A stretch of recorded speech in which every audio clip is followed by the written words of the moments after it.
we can grieve stuff outside of death as well, right? You know, that grief is not always associated with actual just death.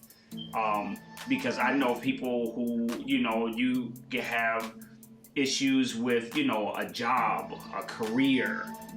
They could be grief associated with, you know, relationships, a bad breakup, or whatever. Yeah. You know, all types of grief can be connected.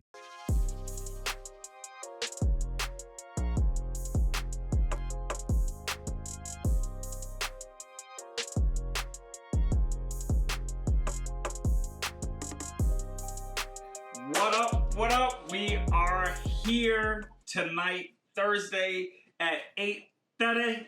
We are getting started. Is it 8:30? Yes, it's 8:30. It's all good, man. 8:30? It's 8:30. Better late than never is what they told me. What'd you say? I said better late than never is what they told me. Better late than never. And so we have to start this boy the way we always do. Listen, welcome to another edition of a Father's Heart podcast with your boys Sean and Cole. And What's going George. on, everybody? What's happening, y'all? Man? What's up, Yo, is it a delay? Is it me? No delay. Hey, It's definitely you. Okay. Yeah, Cole, don't start with the excuses this week, baby. Let's get to it, man. We gotta get this work, man. Man. Listen, I'm rocking my t-shirt. I don't know if y'all can see it. It says kids who get in trouble are still kids. That's a real thing, baby. Hey, listen, that's a vital T-shirt for parents as well as educators or anybody who kind of work in the human service field. A lot of times we be expecting the kids to respond as we will respond as adults, and you know what I'm saying. And they on their journey, they on their path. So that's a dope shirt. I'm gonna have to talk to you after. I got to get me one of those. George, yeah, man, it's you tapping in already? Hey, man, listen, man.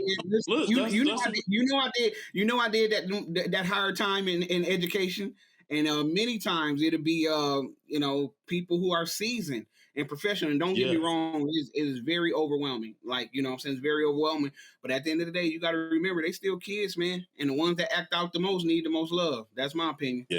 You know what I'm saying, from experience, personally and professionally. And so this T-shirt actually was made by the Michigan Center for Youth Justice. So again, I think this T-shirt was made by the Michigan Center for Youth Justice. So you can go to their website and check them out. But again, this T-shirt is really about the idea of normalizing young people and recognizing just because a young person finds himself in the space of the JJ system does not mean that this young person is a monster or just their future is over. Kids get in trouble all the time, but they're still kids, and I think we have to begin to remember that. So, yeah, man. So I purchased this T-shirt in support of the organization and the amazing work that they're doing to support kids involved in the JJ system. That's dope, man. That's definitely dope. Yeah, I definitely want to tap in, and they use that money to further their efforts.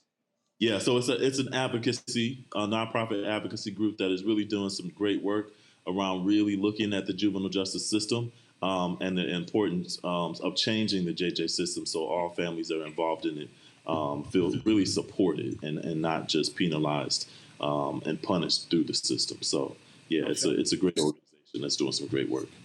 Kids don't care to know until they know you care. Yeah. That was one of the first pieces of advice that I got from an educator when I started in 2003. And that carried me for my 20 years in. Kids don't care to know until they know you care, meaning that they don't care about your degrees on the wall. They don't care how long you've been working in the field. They don't care that you got kids at home. If they don't think you care about them, they're going to check out. Like, I've seen it, you know what I'm saying, multiple times. So, like, you got to be able to relate to them on their level about the things that they like, not the things you think they should like. You know what I'm saying? And you got to be able to get right down there. And a lot of the kids, you know, especially when you're talking about at-risk areas or urban areas, the school time or time at that organization is the only time where they kind of seeing something positive or different things like that. And so you got to make the most of that time. You got to make the most of that time when they acting out. You know what I'm saying? Sometimes you got to choose compassion instead of discipline. You know what I'm saying? Yeah. Sometimes you gotta be able to hear and understand and relate and all that different stuff, even when you frustrated, when you overwhelmed. You know what I'm saying? So, you know what I'm saying? I love that shirt. Kids who get in trouble are still kids. You got to know it. Otherwise, you got to make a he ho out of that field. You got to go work with go work somewhere else, man. They need us. That's They real. need us. They do. So, Hey, Sean, I see you with the Involved Dad shirt on. And I love it. You know what I love it. what I don't like? I love the shirt, but what I don't like is Sean always pop us with these boys before you make it open to the public. You know what I'm saying? And my issue with that is I've been there since the ground floor. So if anybody should see new merch, your boy should be seeing new merch. That's all I'm gonna say, Cole. I'm gonna tap out. Go ahead, Sean. Listen. What I will say that this is new merch that will be coming. So what I'm really excited about, we haven't released yet, is that Cole, two of my dads who went through Impact, who have demonstrated so much growth in so many areas. You know, we sat down, man. I'm like, yo, how can I help them position themselves? And so what we did, man, we got some support from this company, bro, called Spark Joy. And they donated some money to us last year, and they wanted us to think of some stuff outside the box. And so what I did, man, is that I took some of the resources that they gave me, and we are now starting an entrepreneurial pathway.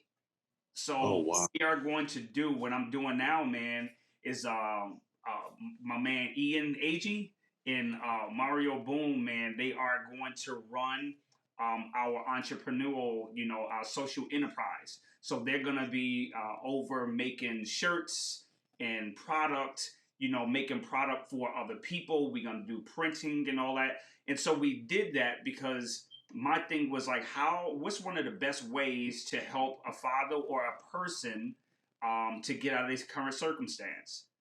Yep. Right. And one is give them a skill, right? Yeah. And the other way is to help them generate revenue. And so my thing is like, yo, I want you guys to run it. So I'm going to teach them the whole business aspect of it. I'm going to use a lot of my resources as far as people that I know that do stuff in this space. And so this is one of the shirts that they are going to be printing. So I wanted to show it, man. I mean, it's the first one. This one is a V-neck. It's a sample. It's fire. It's fire. I see. You know what I mean? Yeah, that's fire. Doing something different, man. But they're gonna. I want a model too, though. What'd you say? I want a model what's coming too. I don't want you to do that all by yourself. Right, George. I got you. He said, so we all got to get us a shirt, Sean. I got you, man. But yeah, I'm excited about that launch, man, about these dudes, man. The thing about it, man, is that, they didn't know that they had all of these different skills, right? Yeah. And I'm looking at them, bro, like I had a meeting with them a few weeks ago, and I said, I realized that I'm the bottleneck. Actually, my wife revealed to me, she was like, Sean, you have to get out of the way and you have to learn how to divvy stuff. Yeah. If you are the bottleneck, you stopping everything. And she was like, if it's just you giving somebody some information and letting them go, that needs to become a priority. And so that's what I did, man. I just spent a few days with them, said, all right, this is what I need. Man, I gave it to them, bro. They've been off and running. They already took training. They're already in the midst of ordering all the products. They already took the class, the whole night. I'm like, yo, all right, let's get this work. Absolutely. Let's get it. So I'm excited. Dads who went through our program. That's where it's at, bro. Man, congratulations, brother. Because I think that's where the change comes from. Yeah. Absolutely.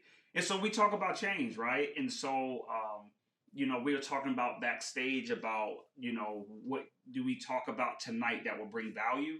And I think one of the things that we don't do, and I'm unapologetic about it now. I used to be really timid or afraid of what people think and all that type of stuff. But I am no longer bound to that, right? I have that, what I thought was humility. I'm like, I can still be humble and still be proud of what I accomplished, right? You know, I used to just really like, oh no, man, oh no, man.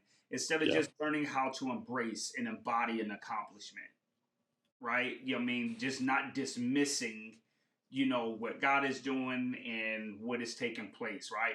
And so tonight, man, what I wanted to do, I asked both of you, I want to highlight the work that you guys do, right? And not only that, the product. Like people don't know all of the product that you guys have that helps solve problem, Yeah. right? That helps solve problem. And so, um, George, I know you went through an ordeal and you was very open and honest about it. Mhm. You know, some years ago, and as a result, man, you created product, right? Yeah. You created some stuff, man, that helped many people that was going through something similar or that was on the verge of going Yeah. where you went.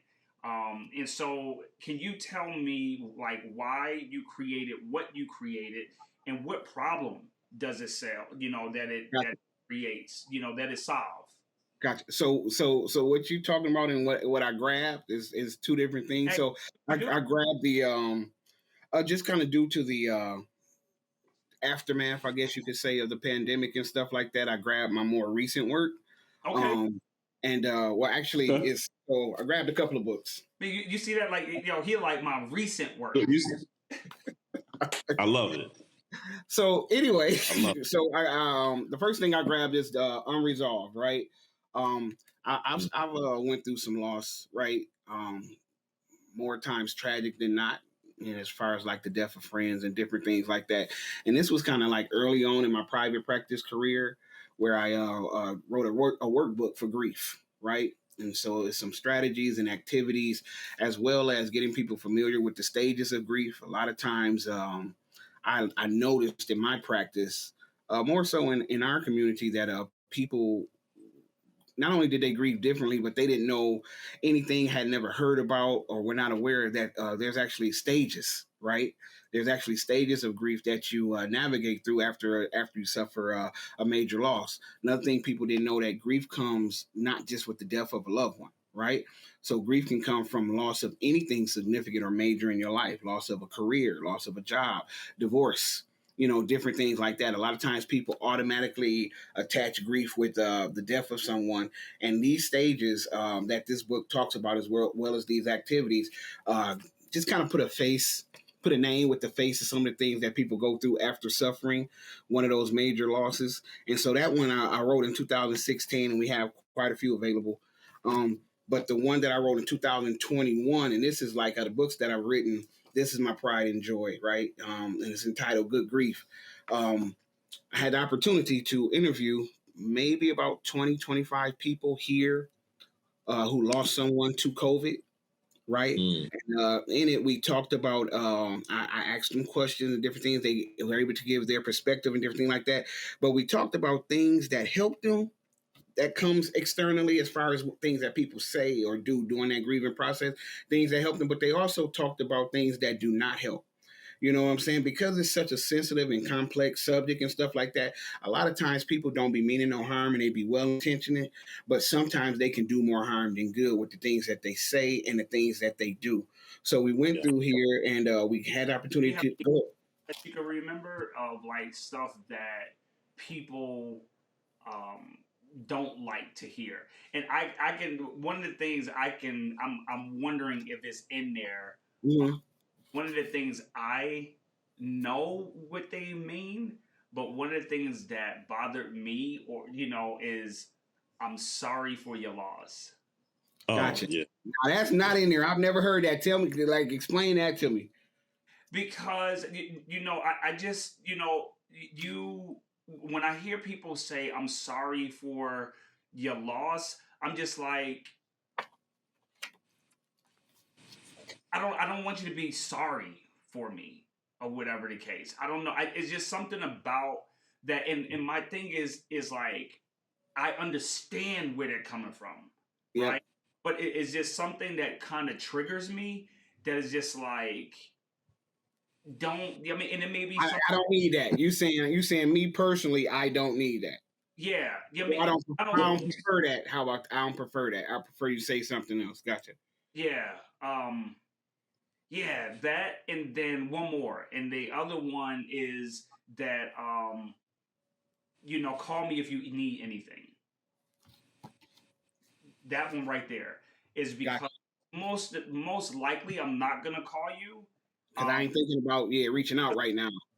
Yeah, I mean, because I'm going through, right? So I don't know. That's just me. Man. Yep. No, So no. those two not particularly in there, but one that I do remember specifically is one person had mentioned how at a funeral, right? A lot of times, believer or whatever, a preacher will say something along the lines of, "This is a celebration." And they like, this is in fact, this is my mom in that casket. This is in fact not, you know what I'm saying? This is in fact not a celebration. I'm hurting, I'm sad, I'm broken, and different things like that. And so that was one that stuck out because I know I've heard it and I've probably said it. You know what I'm saying? Because I've been on funeral programs and stuff like that. But that one kind of stuck out because, Really? you know what I'm saying, we're taught that, you know what I'm saying? You know what I'm saying? If you're in that stream of faith or whatever, you taught that, you know what I'm saying? One glad morning, when this life is over, I'll fly. You taught that they're going to a better place. You know what I'm saying? And so it's like, You heard that call? You heard that? I like to give audio with my there's an audio aid.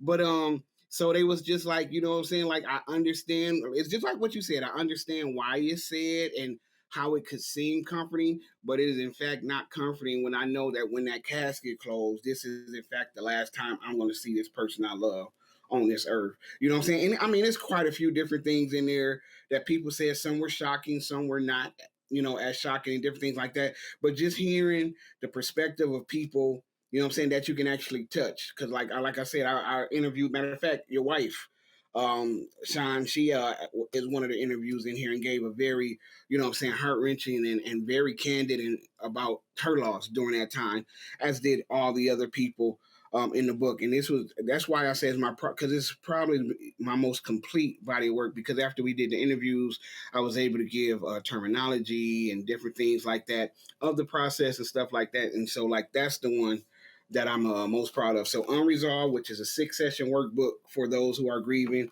and then Good Grief, Our Life After Their Death, which entails real life, real time stories from those who lost a loved one, some expectantly and many unexpectedly due to the COVID-19 pandemic. Wow. Yeah. I had no idea. Yeah.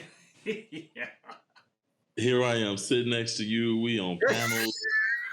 I didn't see your book. None of that was in the books that we were sharing with the mothers, Raising Kings. Yeah. So but part of this too, I think, goes back to something, Sean, you were just talking about.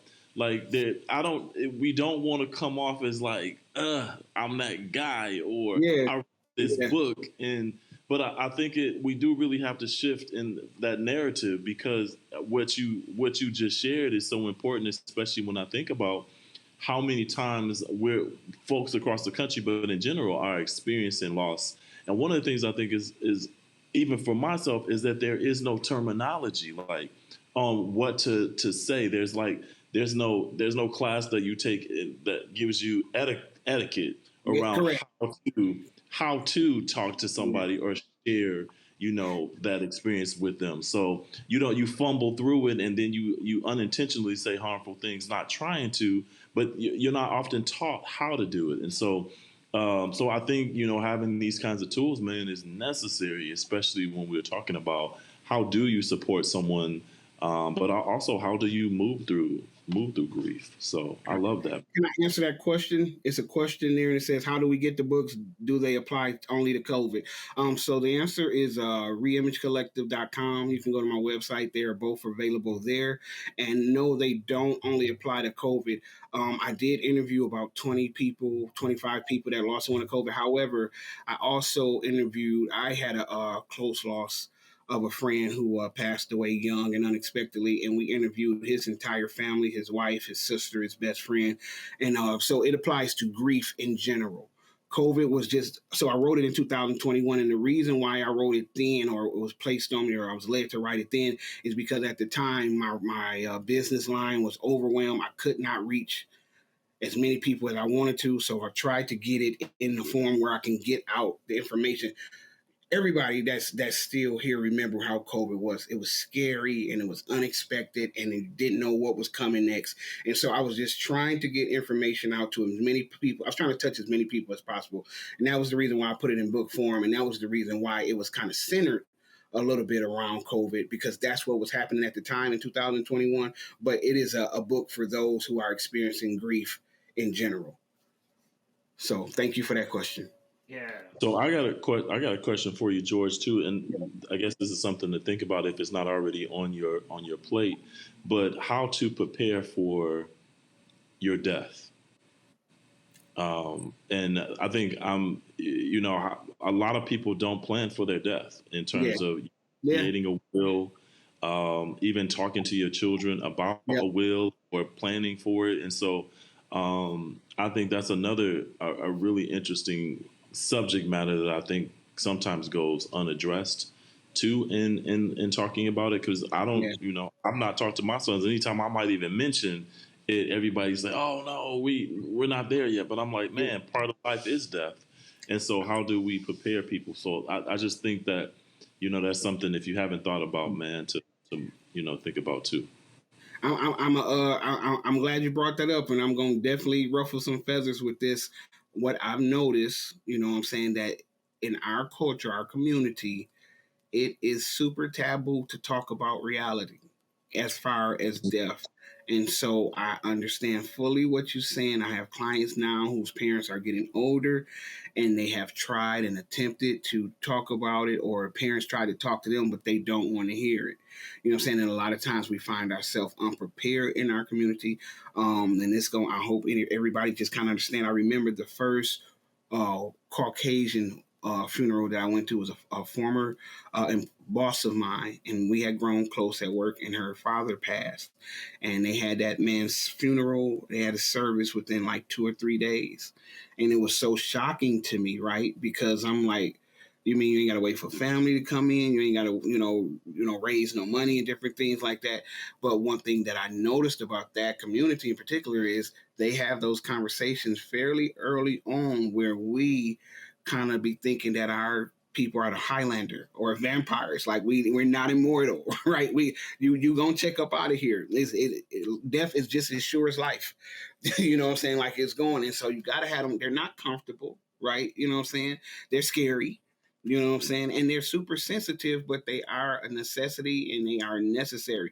All my people know right now that, hey, I prefer to be cremated. I don't want a big will wrote up. I don't want a big bill ran up in my name and stuff like that. And that's not any shade to anybody that wishes anything different.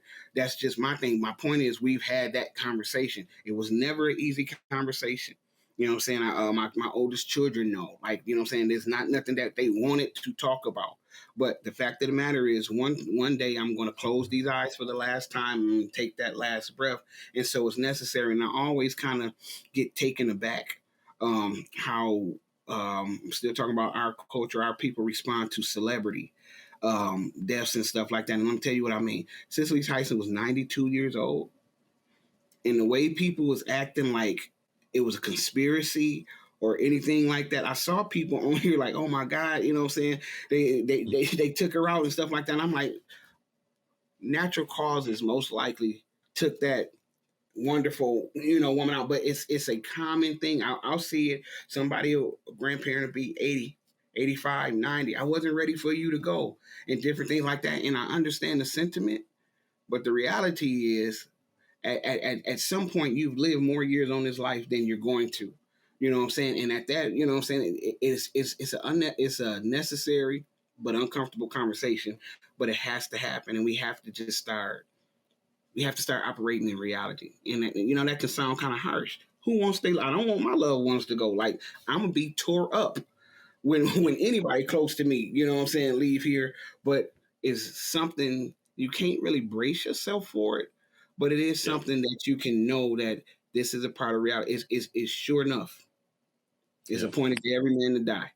you know what I'm saying? None of us is immortal. None of us coming back. They might be cloning celebrity. I don't think they can clone none of us. You know what I'm saying? So you gotta make those preparations. You know what I'm saying? Yeah.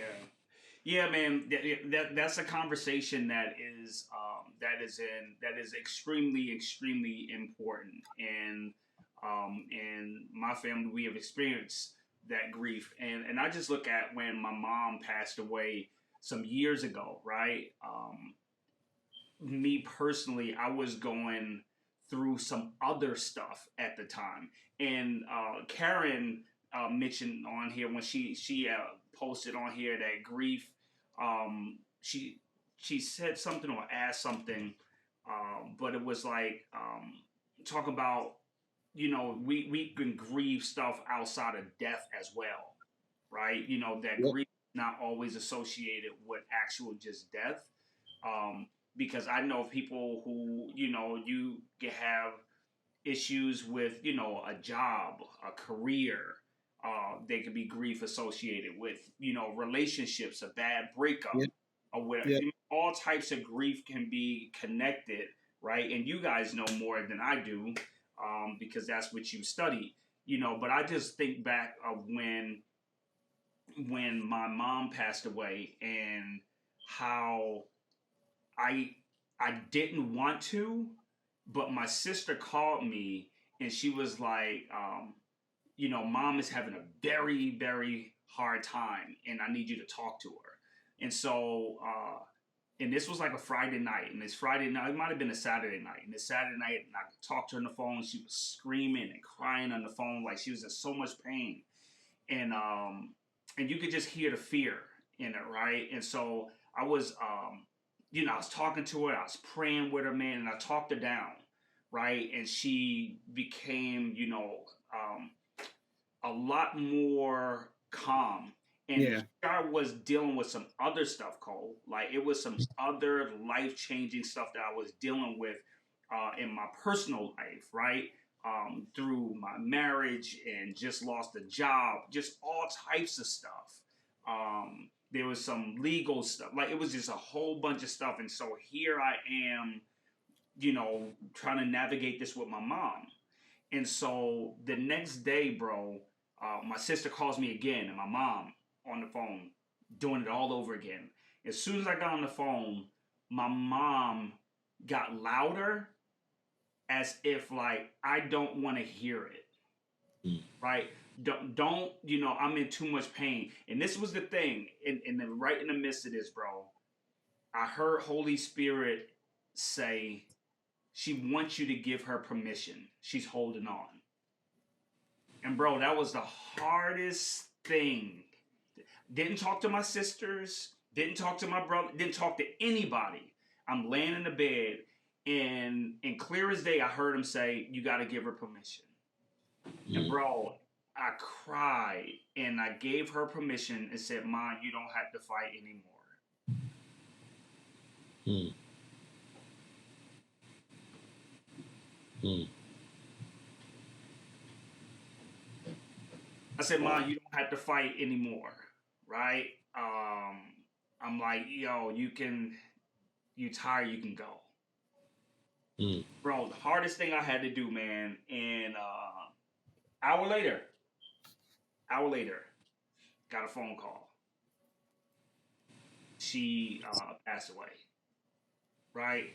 Um, man, and the crazy thing about it is that as bad as it hurt, I was unable to grieve because there was so much other turmoil in my Yeah. life that I couldn't grieve my mother's death. And that in itself made me angry, more angry at these other people that I was dealing with, Yeah. because I was so afraid of this and going through this stuff, and I was pissed and angry and the whole nine. And so, bro, I honestly, man, my mom passed away. I don't even know, man. It's a blank to me. And so I think she passed away maybe like in 17. She passed away in 17. Bro, I didn't grieve until maybe 21, 21, maybe the beginning of 22 is Yeah. when I really started grieving, bro. It took all of those years for me to grieve, and I still go through those processes. So the stuff that George is talking about is real, right? Is real, and it's definitely real for me, man. Yeah. Definitely. Yeah. And I feel like I wrote it because people didn't know. And people have always died and stuff like that, but I feel like I try to be as relatable to our community as possible because really therapy, mental health is still taboo, right? On this subject, this wasn't what we were supposed to do. It's not, but I guess we here. And so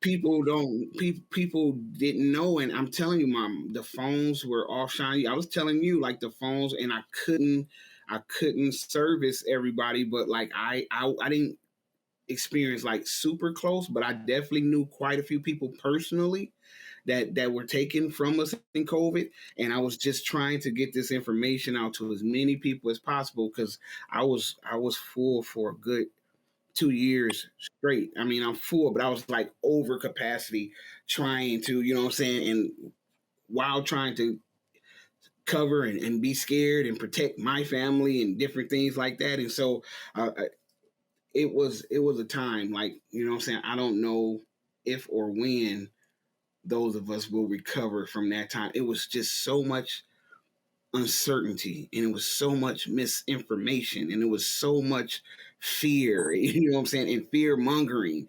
You didn't know what news outlet to trust, you didn't know what latest rumor or circulation to trust. Like it was a wild time, and for people like myself who are therapists, there's no precedent, right? And so a lot of the things that we do is based off of data and history and different things like that based off of something that happened before. This had nothing of this magnitude had happened in our in our sphere or our lifetime. So it was just like we hanging on doing the best we can while we're making up the things to do for maybe if something like this was to ever happen again. It was a scary, overwhelming time, you know what I'm saying? It just really was. And people weren't being able, funerals or services and stuff like that. People are not being able to have those to the magnitude that they would. Remember at the time it was very restricted what kind of funeral you could have. Yep. People alone, passing away on ventilators, you know what I'm saying? So you can't even go be with your loved one as they're transitioning, and stuff like that. Like it was a rough time for in my opinion, for humanity in general. It just really was. Well, it's interesting because this conversation, right, is reminding me of an experience I had with a death doula, and I was really interested in working with a death doula because the amount of death I was seeing with young people who were dying to violent crimes, Yeah. and really interested in trying to figure out how best to support a young person to talk about death and to talk about that transition while living and seeing their friends pass away. And, it was really powerful for me to recognize that there are death doulas out there who specialize in just really helping people as it relates to the preparation or the experience of death. And I just thought that was interesting because the only time I've ever heard of doulas is in the beginning of life. Yeah, And so I birth had duties. That's not never, you just said that. I had never heard of them yeah, ever. yeah. Yeah. So it Outside was of the mind birth. blowing to me that there are people that actually specialize and work in the space to support dealing with with death. And so I thought hearing this just reminds me of those kinds of experiences I've already seen. Yeah. Yeah. It's Tasha said now that the pandemic is over. People dealing with PTSD. 100%. Which is real. I mean, a lot of people, man. There's some people, man, that I come in contact with, man, is that they are disconnected from their emotions and their feelings. Yeah. Right? You get desensitized after a while. Yeah. Really desensitized, and disconnected. You made me think of something, Cole. I had a man. I really, really wish I was able to share this conversation I had with a gentleman this past week, man. Um, he is going through a pretty bad divorce, right? And it's all types of stuff going on. And so we're doing some one-on-one work, and he was at one of the groups, the impact groups, a few weeks ago, and he told me, he said, you know what? He said, your facilitator really uh, unlocked some stuff and really helped me. And George, I guess Todd asked this individual he said probably about 4 or 5 times, asked him, how can we help you? Yep. Right? Asked him about 4 or 5 times, like, how can we help you? And the guy just kept being dismissive. And then he kept saying, how can we, he said, it's like he knew I needed something. Yep. And he said, man, you just don't know. So when I'm starting to talk to him, and I know he going somewhere. So I was like, man, can I just record this? And he's like, no, please do. So I recorded this audio. He said I can use it, but I just still have it. It's just on my phone, man. Yeah. And in the moment when I cut it off, this dude, and he didn't even know, but this dude wept like a baby. This dude is like 55 years old. Yeah. Got 3 children, older children, the whole nine. And you know what he said to me, man? I got it on video. On audio. This brother said, I didn't realize until that night that what I wanted was in that room. He said, I never knew my father. And he said, when I left there, he said, when you asked me, he said, Sean, you asked me a few weeks ago, like, I asked him something about, what does he want out of life, or, something that challenged him. He just didn't know. Like, he couldn't answer that, right? He just figure it out. He said, after that night, he said, I realized that what I was missing and what I've been searching for, I received that night. He said, I've been searching and been wanting a touch from another man. Meaning he wanted his father to speak into his life that his father never was able to do. And when he said that, man, he started weeping. He said, I didn't realize that me not having a relationship or not knowing was a big part of all this trauma that I was around with. He said, those men spoke into my life like nobody has ever spoke into my life. He said, man, Sean, I haven't laughed at commercials in months. He said, I'm sitting here watching TV. I'm laughing at commercials. I'm starting to, do a few things now. He said, I was all bottled up from all of this pain and trauma. But just that night of those guys speaking into their life, he said, man, I wasn't there. He was like, man, I took over the whole session. And he said, they just sat there and listened and they challenged me and they spoke into my life. He said, man, I left there a new man. And so that's just, what you're talking about, George. You talk about grief. Like, this dude was grieving for years. Yep. Father he never even knew. Yep. And yep. It's not just death at all. It's not just death at all. Major significant loss. At some point, you're going to navigate that process, and it would help to know what that process is, because there's various stages. It's not a particular order all the time, you know what I'm saying? And sometimes you go back and forth between them. And that way, you know what I'm saying, when you know what they are, you can at least, you don't think that you just, so many people, because people grieve differently, a lot of times people will come and they'll be like, am I okay? Why am I still grieving? Or why am I grieving this way? And then we'll break down the phases and the stages of grief and stuff like that. They're able to see, you know what I'm saying, exactly what it is that they navigate through. And that gives them some calm, like, okay, well, I'm on my path to healing, on my path to recovery, whatever, because believe me, there's such thing as complicated grief, or complicated bereavement, which is when it turns unhealthy and it paralyzes you for years to come. You know, it paralyzes you for years to come where you cannot function.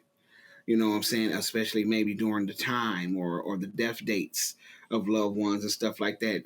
Sometimes people for that entire month, say a loved one died in May 10 years ago, an entire month of May every year, you know what I'm saying? You can barely get out to bed and different things like that. I mean, it's so complicated. I don't really want to, you know what I'm saying? But I'm like, when you hear, when we say phrases all the time, and some of them are useless, but one that is not is that knowledge is in fact power.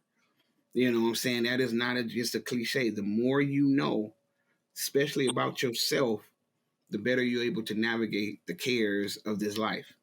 Self-awareness is one of your biggest assets to mental, emotional, and behavioral health. Self-awareness. That's good. I love it. I love that. That's good. Well, listen, we went down a path that we didn't think we was gonna go. That's what we do. I think, that's what we do. I guess, whoever was on here tonight, this is what they needed. Man, Mr. Meeks, Kevin Meeks, thanks for hopping in. Yeah, George did his thing, man. I think this is I know this is what we needed. I know I needed it. So man, George, this was good, man. This was good. Man. This was good. This is good. And so we have your book, your website in the chat so people can tap in. Yes, sir. And so so we shift gears as we get out of here, guys. We always end with a legit or not legit. And George. Oh yeah. George triggers something. So I do have one. Does anybody else have a legit or not legit? No, I want to hear what I triggered. Oh, do you have a legit or not legit? No, didn't we have a legit or not legit with Tosh that you were supposed to finish? I can't remember what it was. I can't remember neither. Well, we need to bring Tosh back. Because you said you were gonna wait or something. So I can't remember now. I can't remember neither. Maybe we answered it. We probably answered it too. So anyway, go ahead. No, well, Tasha was on. So Tasha, we'll see you next week. So we're gonna have to finish that legit or not legit. So so nervous. Right. So is it legit or not legit to squeeze the cheeks while you in church? It's 100% legit. What are we talking about? Well, I don't wait.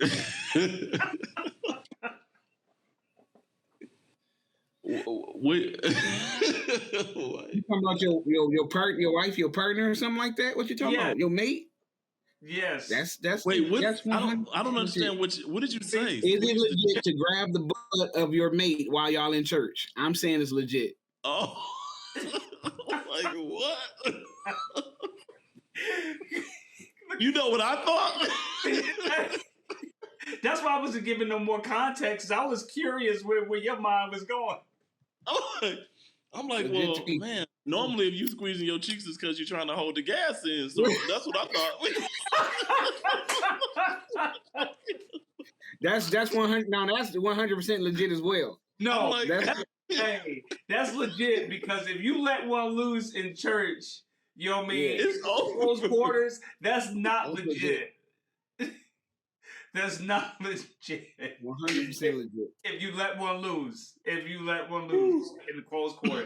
So yeah, is it legit or not legit to grab your spouse partner's cheek while you in church? George said it was legit, right? He said it was legit and he left. His phone must have died. I mean, I'm listening. You in church. It just seemed like the most inappropriate place to grab your partner's cheek. I just, it's so much going on that I don't know how you move into that space. You said it's not legit. I was saying not legit. My wife says it's not legit either. She says it's not legit because I was the cheek and she'd be like, "Would you stop?" So I just wanted to know if it was legit or not legit. You know what I mean? I guess. So you in church grabbing her cheeks? I don't understand. Hey, Kevin Meek said it's legit. Kenneth said it's legit. Hey, it's legit. Hey, you said it's not. That's funny. Listen, man, we appreciate you guys. And another one down. We really appreciate you guys. We'll see you guys next week. Cole. Yeah. Another one in the books, man. Yeah, we did it. We did it.